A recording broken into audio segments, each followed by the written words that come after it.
할렐루야, 예수님의 사랑으로 성도 여러분을 사랑합니다. 권력은 부자간일지라도 나눠 갖지 못한다는 말이 있습니다.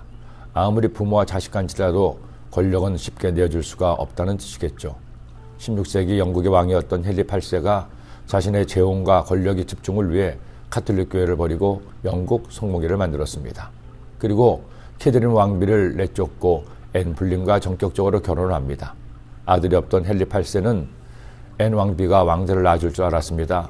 그러나 앤 왕비마저 딸을 낳자 삽시간에 사랑이 식고 앤 왕비는 누명을 쓰고 사형을 당합니다. 이후 영국은 수십 년간 권력을 정탈하기 위한 피비린내 나는 싸움이 벌어집니다.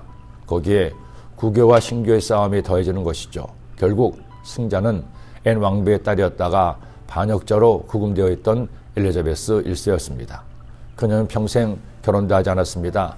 나는 영국과 결혼했다고 선포하며 영국을 다스린 끝에 마침내 대영 제국의 기초를 쌓았습니다.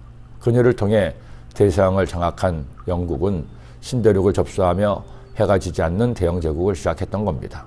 그리고 이런 정치적, 경제적 융성을 기반으로 셰익스피어를 비롯한 많은 문인과 예술인들이 그 사회를 더욱 빛나게 했습니다.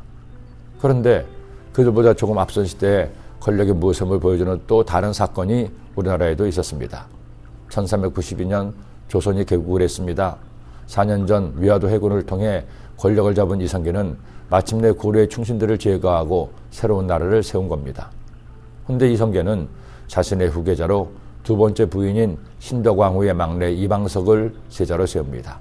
시자위로 첫째 부인에게 5명의 아들이 있었고 둘째 부인에게도 방석의 형인 방본이 있었는데 유독 막내를 세자로 세운 것입니다. 이러니 분란이 안 일어날 수가 없었습니다. 특히 첫째 부인의 5째 아들인 방원은 조선개국의 1등 공신이었죠.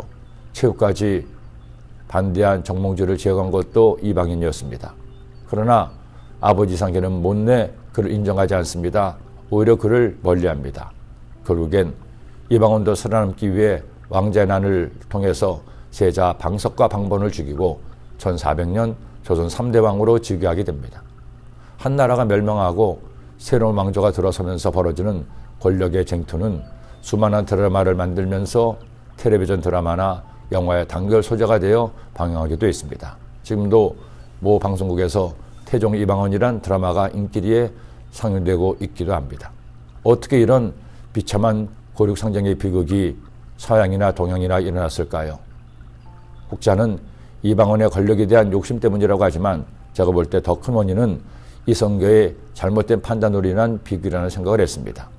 더구나 이성계가 오늘 말씀을 미리 알았더라면 그런 오판을 하지 않았을 텐데 라는 생각을 해보기도 했습니다. 오늘 말씀은 조선 초 이성계 일가에게 정확하게 들어맞는 말씀입니다. 어떤 사람이 두 아내를 두었는데 하나는 사랑을 받고 하나는 미움을 받다가 그 사랑을 받는 자와 미움을 받는 자가 둘 다 아들을 낳았다 하자. 그 미움을 받는 자의 아들이 장자이면 자기의 소유를 그의 아들들에게 기업으로 나누는 날에 그 사랑을 받는 자의 아들을 장자로 삼아 참 장자 곧 미움을 받는 자의 아들보다 앞세우지 말고 반드시 그 미움을 받는 자의 아들을 장자로 인정하여 자기의 소유에서 그에게는 두 몫을 줄 것이니 그는 자기의 기력의 시작이라 장자의 권리가 그에게 있음이니라. 한 남자가 두 아내를 두었습니다. 그런데 장자의 기업을 사랑받는 아내의 아들이 아닌 미움받는 아내의 아들 장자에게 주라는 겁니다. 아내가 미움을 받는 것도 기가 막힌데 자식마저 차별을 받으면 사단이 일어날 것을 하나님은 아셨기 때문입니다. 그러니 이 성경 말씀대로만 보면 이성계가 잘못한 겁니다.